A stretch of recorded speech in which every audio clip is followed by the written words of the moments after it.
Vaatame järgmiselt, kuidas teostatakse juure juurimist. Selle kohta on tõestatud üks valem, mis väidab, et juure juurimisel juurijad korrutatakse ja tulemusega juuritakse antud juuritab.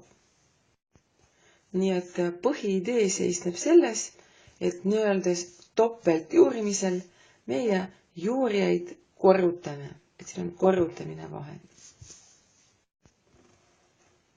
Näiteks kui ülesandeks oleks juure või avaldise lihtsustamine ja ülesandeks võtame ruutüür ja uuesti ruutüür 3-st, see oleks siis 4. juur arvust 3, sellepärast et mõlemad juurijad olid 2 ja neid me korrutasime omavahel. Näide 2. 3. juur ja 3. juure all omakorda on 4. juur ja juuritavaks on astmes 2. Eespool toodud valemi järgi meie saame uueks juurijaks 12 ning astmes 2 võrdub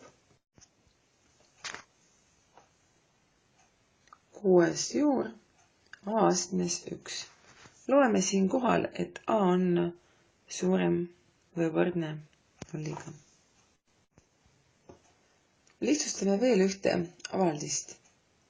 3. juur astmes 3, 4. juur A-st. Selleks, et rakendada eespool toodud valemit, meie peame A kuubis viima sisemise juuremärgi alla.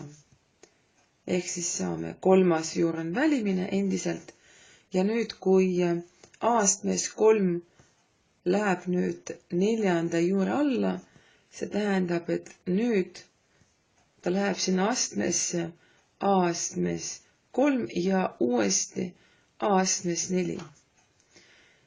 Ja nüüd korda A, see on see A, mis niigi oli ülesande järgi 4. juure all. Ja nüüd kasutame eespool toodud valemit.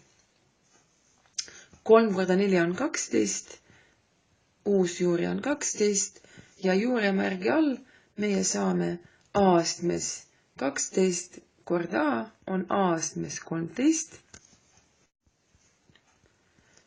ja võrdub siis, kuna juurija on suurem, juurija on väiksem kui astendaja on suurem, astendaja on 13, siis A on ees tegurina 12. juur ja ainult A-st.